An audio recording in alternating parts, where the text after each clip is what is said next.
പ്രിയ സജ്ജനങ്ങളെ, സദനമസ്കാരം. ഏകാത്മതാ സ്തോത്ര പഠനത്തിൽ നമുക്കിന്ന് 13-ാമത്തെ ശ്ലോകത്തെക്കുറിച്ചാണ് ചിന്തിക്കേണ്ടത്. ഹനുമാൻ ജനകോ വ്യാസോ വസിഷ്ഠശ്ച ബലി ദധീജി വിശ്വകർമാണൗ പൃഥുവാൽമീകി ഭാർഗവ. ഹനുമാൻ, ജനകൻ, വ്യാസൻ തുടങ്ങിയവരെ കുറിച്ച് നമുക്ക് പഠിക്കണം. ഇന്ന് ഹനുമാൻ. ദേവഗുരു ബൃഹസ്പതിയുടെ സേവികയായിരുന്നു ദേവസ്ത്രീയായ പുഞ്ചിക.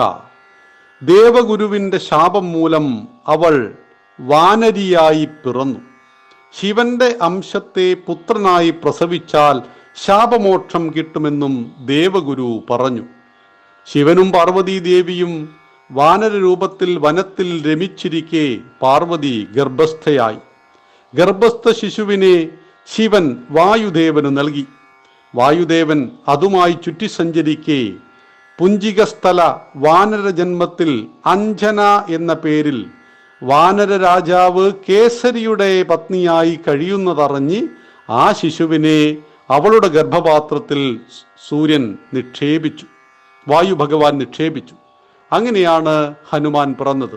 അതുകൊണ്ടാണ് ഹനുമാനെ ആഞ്ജനേയൻ, അഞ്ജനയുടെ പുത്രൻ, കേസരി നന്ദനൻ, ശങ്കരപുത്രൻ, ശിവന്റെ പുത്രൻ കൂടിയാണ്, വായുപുത്രൻ എന്നീ പേരുകൾ കൊണ്ടെല്ലാം സംബോധന ചെയ്യുന്നത്. ബാല്യകാലത്ത് സൂര്യൻ ഉദിച്ചു വരുമ്പോൾ പഴമാണെന്ന് ധരിച്ച കേസരിപുത്രൻ അത് പിടിക്കാനായി ചാടി. ഭയന്നുപോയ ദേവന്മാർ ഇന്ദ്രനെ വിവരമറിയിച്ചു. ഇന്ദ്രൻ തന്റെ വജ്രായുധം കൊണ്ട് ആ കേസരിപുത്രന്റെ താടി പിളർത്തി. ഹനു, അതാണ് താടി. ഹനു പിളർന്നതിനാൽ ഹനുമാൻ എന്ന പേര് കിട്ടി. തന്റെ പുത്രൻ ബോധം കെട്ടുകിടക്കുന്നതറിഞ്ഞ് വായുഭഗവാൻ പാതാളത്തിൽ പോയി ഒളിച്ചു. അങ്ങനെ ലോകം മുഴുവൻ ശ്വാസം കിട്ടാതെയായി. പിന്നീട് ബ്രഹ്മാവ് ഹനുമാനെ ഉണർത്തുകയും ഇന്ദ്രനും യമനും ചിരഞ്ജീവിയാകുവാനുള്ള വരം നൽകുകയും അഗ്നി പൊള്ളലേൽക്കില്ല എന്ന വരവും വരുണൻ ജലത്തിൽ മുങ്ങില്ല എന്ന വരവും നൽകുകയും ചെയ്തു. സൂര്യനിൽ നിന്ന് ജ്ഞാനം യാചിച്ച ഹനുമാനോട് തൻ്റെ ശിഷ്യന്മാർക്കൊപ്പം ഇരിക്കാൻ പറ്റില്ലെന്ന് സൂര്യൻ പറഞ്ഞപ്പോൾ താൻ സൂര്യന്റെ മുന്നിലിരുന്ന് പുറകോട്ട് സഞ്ചരിച്ച് പഠിച്ചുകൊള്ളാമെന്ന് ഹനുമാൻ പറഞ്ഞു. ഗുരുദക്ഷിണയായി തൻ്റെ പുത്രനായ സുഗ്രീവന്റെ സഹായിയാകണമെന്ന സൂര്യന്റെ നിർദ്ദേശം സ്വീകരിച്ച ഹനുമാൻ ചെറുപ്രായത്തിൽ തന്നെ ഋഷ്യമൂകാചലത്തിലെത്തി സുഗ്രീവന്റെ മന്ത്രിയുമായി. രാമലക്ഷ്മണന്മാർ സീതയെ അന്വേഷിച്ചുകൊണ്ട് കാട്ടിലേക്ക് വന്നപ്പോൾ ഹനുമാനാണ് ആദ്യം അവരെ കാണുന്നത്. ഹനുമാൻ അവരെ പരിചയപ്പെടുകയും കാര്യങ്ങൾ മനസ്സിലാക്കുകയും തൻ്റെ സ്നേഹവും ഭക്തിയും അവരെ അറിയിക്കുകയും ചെയ്തു. ഹനുമാന്റെ നീതിയും നയവും തന്ത്രവും സീതയുടെ അന്വേഷണത്തിലും നമുക്ക് കാണാൻ കഴിയും. മിണ്ടാതിരിക്കുന്ന ഹനുമാനെയാണ് രാമൻ അടയാളമോതിരവും വാക്യവും ഏൽപ്പിക്കുന്നത്. ശ്രീരാമൻ അത്രയ്ക്കും വിശ്വാസമായിരുന്നു ഹനുമാനിൽ. സമുദ്രതീരത്തെത്തി ദൗത്യം അവസാനിപ്പിക്കാൻ വാനരർ ആലോചിക്കുമ്പോഴാണ് സമ്പാദി അവനോട് ലങ്കയിൽ സീതയുണ്ടെന്നറിയിക്കുന്നത്. ജാംബവാൻ ഹനുമാനോട് സമുദ്രം കടക്കുവാനുള്ള ശക്തി നിനക്കേയുള്ളൂ എന്ന് ഹനുമാന്റെ ബാല്യകാല സൂര്യനെ പിടിക്കാൻ ചാടി ആ സംഭവമെല്ലാം ഓർമ്മിപ്പിച്ചുകൊണ്ട് ആ വീരപുത്രൻ ഹനുമാൻ ലങ്കയിലേക്ക് സമുദ്രം ചാടിക്കടക്കുന്നു. വഴിയിലെ സുരസയും ഒക്കെ വന്നു എല്ലാവരെയും അനുനയിപ്പിച്ചും ശിക്ഷിക്കേണ്ടവരെ ശിക്ഷിച്ചും ഹനുമാൻ ലങ്കയിലെത്തുന്നു. ലങ്കയിൽ കടക്കുവാൻ പരിശ്രമിച്ച ഹനുമാനെ ലങ്കാദേവി തടുത്തുവെങ്കിലും ഒരൊറ്റ അടി കൊണ്ട് അവളുടെ അഹങ്കാരത്തെ ശമിപ്പിക്കുവാൻ കഴിഞ്ഞു. അതിനുശേഷം ഹനുമാൻ ലങ്കയിൽ അശോകവൃക്ഷ ചുവട്ടിൽ സീതാദേവിക്കരികിലെത്തുകയും ശ്രീരാമന്റെ മഹത് വാക്യങ്ങൾ പറയുകയും ചെയ്ത് സീതയെ കണ്ട് കാര്യങ്ങൾ ബോധ്യപ്പെടുത്തി മുദ്രമോതിരം കൈമാറുകയും തുടർന്ന് അവിടെ നടന്ന യുദ്ധത്തിൽ അക്ഷയകുമാരനെ, രാവണന്റെ പുത്രൻ അക്ഷയകുമാരനെ കൊല്ലുകയും രാവണൻ ഹനുമാനെ പിടിച്ചുകൊണ്ടുപോയി വാലിൽ തുണി ചുറ്റി തീ കൊടുക്കുകയും ചെയ്യുന്നു.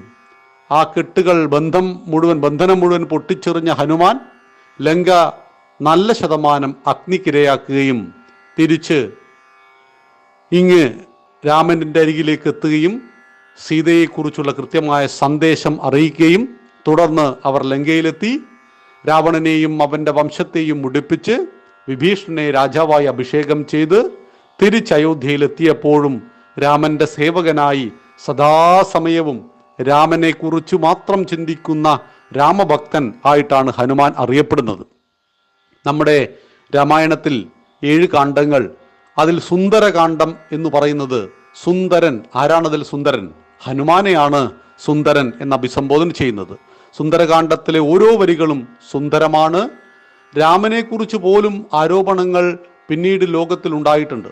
ഇന്നും രാമനെ പലരും ആരോപണങ്ങൾ കൊണ്ട് മൂടുന്നുണ്ട്, ബാലിയെ കൊന്നതിൻ്റെ പേരിലും അത് ഇതൊക്കെ പറഞ്ഞിട്ട്. എന്നാൽ ഹനുമാനെ കുറിച്ച് ആർക്കും ഒരാരോപണവും ഇതുവരെ ഉണ്ടായിട്ടില്ല. അത്രയേറെ ഭക്തനായ ഹനുമാൻ എന്നും നമുക്ക് മാതൃകയാണ്. ഹനുമാന്റെ അറിവിനെ കുറിച്ചുള്ളൊരു സന്ദർഭം ചോദിക്കുന്നുണ്ട്.